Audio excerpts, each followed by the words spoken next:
Madam ಇತ್ತೀಚೆಗೆ ಒಂದು troll ಆಯ್ತು ಮೇಡಮ್. ಹ್ಮ್. ಆ ಟ್ರೋಲ್ ನೋಡಿ ಸುಮಾರು ಜನ ಕನ್ನಡಿಗರಲ್ಲಿ ಒಂದು ಗೊಂದಲ ಇದೆ, ನಗಬೇಕೋ ಅಳಬೇಕು ಅಂತ ಗೊತ್ತಾಗ್ತಿಲ್ಲ. ಹಾ.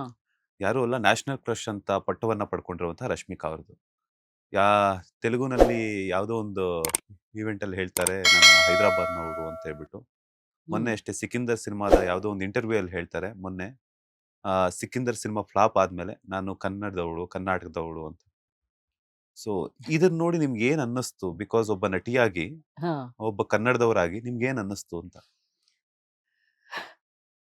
ಕನ್ಫ್ಯೂಷನ್ ಇದಾರೆ, ಒಂದ್ ಕಡೆ ನಗ್ತಿದ್ದಾರೆ, ಹೌದೌದು. ಅಳ್ತಿದ್ದಾರೆ, ಅಂಡ್ ಇನ್ನೊಂದ್ ಕಡೆ ಬೈತಿದ್ದಾರೆ. ಸಿಕ್ಕಾಪಟ್ಟೆ ಟ್ರೋಲ್ ಆಗ್ತಿದೆ. ನನಗೆ ಇದು ಫಸ್ಟ್ ಆಫ್ ಆಲ್ ನನ್ಗೆ ಈ ಸಿಚುವೇಶನ್ ಅದನ್ನ ನೋಡಿಲ್ಲ ನಾನು. ಹ್ಮ್. ಇಲ್ಲ ಅಂತಂದ್ರೆ ಹೇಳ್ತೀನಿ. ನನ್ನ ತಾಯಿನ ನನ್ನ ತಾಯಿ ಅಂತ ಹೇಳ್ಕೊಳಕ್ ಆಗದೆ ಇದ್ರೆ ಹ್ಮ್. ಅದ್ ಹೇಗೆ ಅನ್ನೋ ಥರದಲ್ಲಿ. ಹ್ಮ್. ಹ್ಮ್. ಈಗ ಇದು ನನ್ನ ತಾಯಿ ಅಲ್ಲಪ್ಪ ಅಂತ ಯಾರೋ ಬೇರೆ ಹೆಂಗ್ಸ್‌ನ ತೋರಿಸಿ ಅವ್ರು ನನ್ನ ತಾಯಿ ಅಂತ ಹೇಳಕ್ಕಾಗಲ್ಲ. ಈಗ ಬೇರೆ ಹೆಂಗಸಿಗೆ ನೀವು ಗೌರವ ಕೊಡ್ಬೋದು. ಹ್ಮ್. ಅವ್ರಿಗೆ ಕೊಡೋ ಮರ್ಯಾದೆ ಕೊಡಬಹುದು. ಆದ್ರೆ ನನ್ನ ತಾಯಿ ಅಂತ ಹೇಳಕ್ ಸಾಧ್ಯ ಇಲ್ಲ. ಹ್ಮ್. ನನ್ನ ತಾಯಿ ಯಾವತ್ತಿದ್ರು ನನ್ನ ತಾಯಿನೇ. ಹ್ಮ್. ಸೊ ಹಾಗಾಗಿ ನನ್ನ ಪ್ರಕಾರ ಹೇಳ್ಬೇಕು ಅಂತಂದ್ರೆ, ಹ್ಮ್. ಆ ಸಿಚುಯೇಷನ್ ಏನೋ ಅವ್ರು ಏನಕ್ಕಾಗಿ ಹೇಳಿದ್ರು, ಏನ್ ಕತೆ ನನಗ್ ಗೊತ್ತಿಲ್ಲ. ನಾನು ಅದನ್ನ ನೋಡೂ ಇಲ್ಲ. ನಾನು ಅವ್ರನ್ನೇನ್ ಫಾಲೋ ಮಾಡಲ್ಲ. ಹ್ಮ್. ಆ ನನ್ನ ವಿಚಾರ ತಗೊಂಡ್ರೆ, ಎಲ್ಲಿ ಹೋದ್ರು ನಾನ್ ಕನ್ನಡತಿ ಹ್ಮ್. ಅಥವಾ ಎಷ್ಟೊಂದ್ ಕಡೆ ನಾ ಹೇಳಿದೀನಿ ನಂಗೆ ಇಂಗ್ಲಿಷ್ ಸರಿಯಾಗಿ ಬರಲ್ಲ. ನನಗೆ ಹ್ಮ್. ನಾನ್ ಕನ್ನಡ ಮೀಡಿಯಂ ಅಲ್ಲಿ ಓದಿರೋದು. ಹ್ಮ್. ಕನ್ನಡನೇ ನನ್ನ ಗುರುತು ಹ್ಮ್. ಹ್ಮ್. ಅಂತ. ಅ ಅದ್ ನಮಗೆ ಹೆಮ್ಮೆ ಅನ್ಸುತ್ತೆ. ಹ್ಮ್. ಈಗ ನ್ಯಾಚುರಲ್ ಆಗಿ ಹೊರ ದೇಶಗಳಿಗೆ ಹೋದಾಗಂತೂ ಹ್ಮ್. ಇನ್ನೂ ನಾವು ಕನ್ನಡದವರು, ನಾನು ಕನ್ನಡತಿ ಅಂತ ಹೇಳ್ಕೊಳಕ್ಕೆ ಒಂದು ಹೆಮ್ಮೆ ಪಡ್ತೀವಿ. ಹ್ಮ್.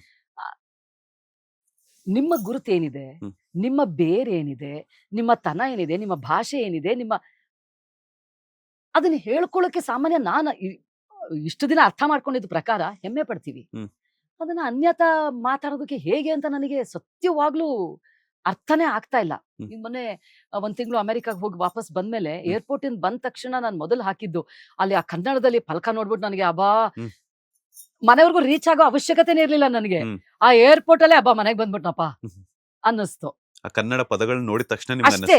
ಹಾ. ಅದು ಕರೆಕ್ಟ್ ಆಗಿ ಪಾಪ ಕ್ಯಾಬ್ ಡ್ರೈವರ್ ಒಬ್ರು ಯಮುನಾ ಮೇಡಮ್ ಅಂತ ಹೆಸರಿಡಿದು ಕರೆದ್ಬಿಟ್ರು. ಹ್ಮ್. ನನಗೆ ಅಬ್ಬಾ! ಹ್ಮ್. ಮನೆ ಹೋಗಿ ತಲುಪೋ ಅವಶ್ಯಕತೆನೇ ಇಲ್ಲ. ಹ್ಮ್. ಇದೇ ನನ್ ಮನೆ ತರ ಆಗೋಯ್ತು ನನ್ಗೆ. ಹ್ಮ್. ನಾನ್ ಪೋಸ್ಟ್ ಕೂಡ ಹಾಕೊಂಡೆ. ಇಲ್ಲಿ ಬಂದ್ ಇಳಿದ ತಕ್ಷಣ ಎಲ್ರೂ ನನ್ನವ್ರೇ ಅನ್ನೋ ಹ್ಮ್. ಭಾವನೆ ನನಗ್ ಬಂದ್ಬಿಡ್ತು ಅಂತ.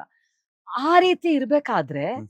ಅದು ಹೇಗೆ ಬದಲಾಯಿಸೋದೋ, ಅದು ಅವ್ರು ನಿಜವಾಗ್ಲೂ ಅದು ಹೇಳಿದ್ದೇ ಆಗಿದ್ರೆ ಅವ್ರು, ಹ್ಮ್. ನಾನು ಆ ವಿಡಿಯೋ ನೋಡಿಲ್ಲ. ಹ್ಮ್. ಅವ್ರು ನಿಜವಾಗಿಯೂ ಆ ರೀತಿ ಹೇಳಿದ್ದೇ ಆಗಿದ್ರೆ ಹ್ಮ್. ಅದು ಅವ್ರ ಬಗ್ಗೆ ಮಾತನಾಡತ್ತೆ.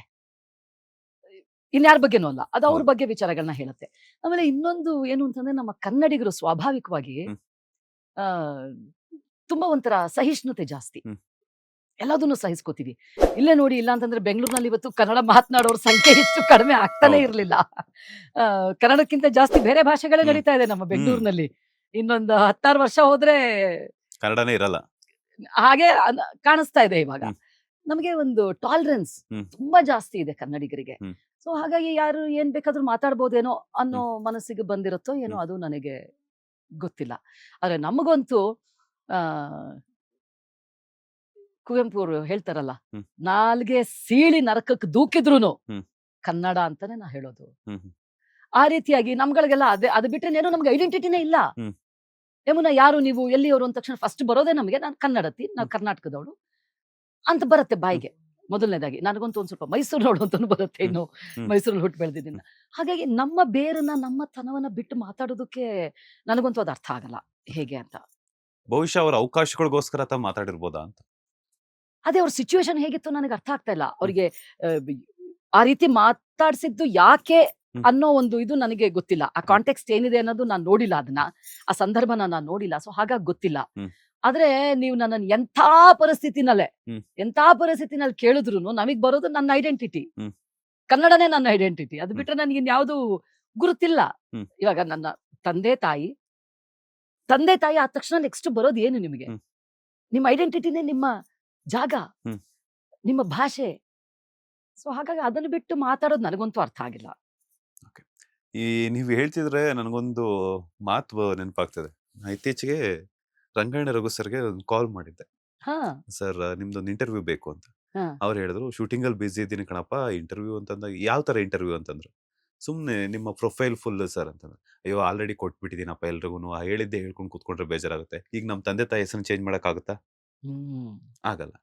ರಾಮಪ್ಪ ಅಂತಿರೋದನ್ನ ಸಿದ್ದರಾಮಪ್ಪ ಅಂತ ಮಾಡಕ್ಕಾಗುತ್ತಾ? ಆಗಲ್ಲ. ಸೊ ನನ್ನ ಪ್ರೊಫೈಲ್ ಆಲ್ರೆಡಿ ಬಂದ್ಬಿಟ್ಟಿದೆ, ಬೇರೆ ತರ ಏನಾದ್ರು ಪ್ಲಾನ್ ಮಾಡಿ ಅಂತ ರಂಗಾಯಣ ರಘು ಸರ್ ನಿಜ. ಹೇಳಿದ್ರು. ಸೊ ಇವರು ರಶ್ಮಿಕಾ ಅವ್ರು ಮಾಡಿರೋದು ಹೆಂಗೆ ಅಂತಂದ್ರೆ ನನ್ಗನ್ಸಿರೋ ಪ್ರಕಾರ ಯಾರೋ ನಮ್ಮ ತಾಯಿ ಅರ್ಕಲ್ ಮುರ್ಕಲ್ ಸೀರೆ ಉಟ್ಕೊಂಡಿರೋದನ್ನ ಬಿಟ್ಬಿಟ್ಟು ರೇಷ್ಮೆ ಸೀರೆ ಉಟ್ಕೊಂಡಿರೋ ಅಂತ ಯಾವುದೋ ಒಬ್ಬ ಮಹಿಳೆನ ನಮ್ಮ ತಾಯಿ ಅಂತ ಹೇಳೋಕ್ ಹೊರಟಿದಾರೇನೋ ಅಂತ ಅನ್ನಿಸ್ತು.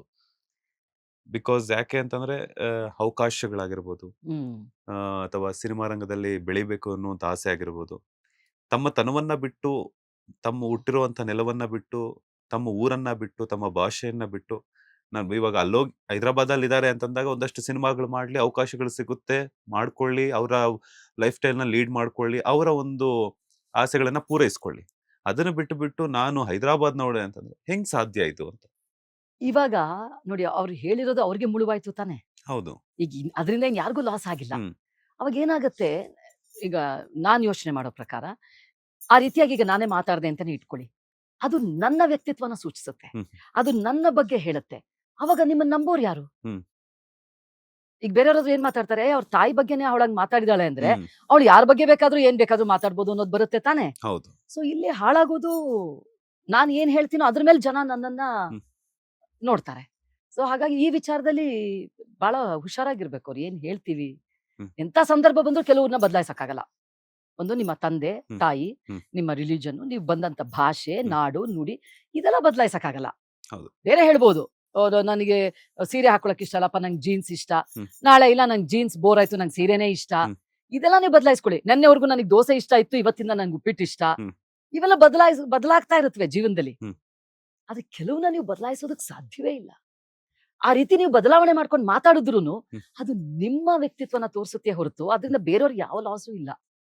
ಖಂಡಿತವಾಗ್ಲೂ ನೀವು ಹೇಳಿದ್ ನೆನಪಾಗ್ತದೆ ನನಗೆ. ಯಾಕಂತಂದ್ರೆ ಎಲ್ಲೋ ಒಂದ್ ಕಡೆ ಹತ್ತಿರೋ ಹೇಣಿಯನ್ನೇ ಒದ್ಬಿಟ್ಟು, ಹತ್ತದ ಮೇಲೆ ಹೇಣಿಯನ್ನೇ ಒದ್ಬಿಟ್ಟು ಇವಾಗ ಇಳಿಯೋದಕ್ಕೆ ಒದ್ದಾಡ್ತಿರುವಂತ ಪರಿಸ್ಥಿತಿ ತರಿಸ್ಕೊಂಡಿದಾರ ಅಂತ. ನೋಡಿ, ಫಸ್ಟ್ ಆಫ್ ಆಲ್ ನಾನ್ ಆ ಸಿಚುವೇಶನ್ ನೋಡಿಲ್ಲ. ಹ್ಮ್. ಇನ್ನೊಂದು, ಅವ್ರು ಯಾವ್ದಕ್ಕೋಸ್ಕರ ಆ ರೀತಿ ಮಾತಾಡಿದ್ರು ಹ್ಮ್. ಅಥವಾ ಯಾರು ಯಾವ ರೀತಿ ಪ್ರಶ್ನೆ ಕೇಳಿದ್ರು ನನ್ಗೆ ಅದು ಗೊತ್ತಿಲ್ಲ. ಹ್ಮ್. ಅದು ಪೂರ್ತಿ ನೋಡಿದ್ರೆ ಒಂದ್ ಐಡಿಯಾ ಬರ್ತಿತ್ತು ಏನೋ. ಸೊ ಹಾಗಾಗಿ ನನ್ಗೆ ಅದ್ರ ಬಗ್ಗೆ ಕಮೆಂಟ್ ಮಾಡಕ್ ಬರಲ್ಲ. ಆದ್ರೆ ಆ ಸಿಚುವೇಶನ್ ಅಲ್ಲಿ ನಾನ್ ನಿಂತ್ಕೊಂಡು ಹ್ಮ್. ನನ್ನ ಒಂದು ಅನುಭವನ ಹೇಳ್ದೆ ಅಷ್ಟೇ.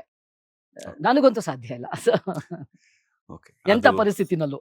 ಅವ್ರು ಹೇಳಿದ್ದಾಯ್ತು, ಮತ್ತೆ ಈಗ ಮತ್ತೆ ಕನ್ನಡದವರು ಅಂತ ಹೇಳ್ಬಿಟ್ಟು ಅಲ್ಲಿ ಹೇಳಿದ್ರು. ಸಲ್ಮಾನ್ ಖಾನ್ ಹಿಂಗೂ ನೋಡ್ತಾ ಇದ್ರು ಅದನ್ನ. ಅವ್ರವರೆಗೂ ರೀಚ್ ಆಗಿರ್ಬೋದೇನೋ ಮೇ ಬಿ. ಮೊನ್ನೆ ಎಷ್ಟು ಹೈದರಾಬಾದ್ನವ್ರು ಅಂದ್ರು ಅಂತ ಹೇಳ್ಬಿಟ್ಟು. ಬಿಕಾಸ್ ಸಲ್ಮಾನ್ ಖಾನ್ ಅವ್ರ ಪಕ್ಕನೆ ಕೂತಿದ್ರು. ಸೊ ಆ ವಿಡಿಯೋ ಈಗ ಸಿಕ್ಕಾಪಟ್ಟೆ ಸೋಷಿಯಲ್ ಮೀಡಿಯಾದಲ್ಲಿ ಸದ್ದು ಮಾಡ್ತಿದೆ.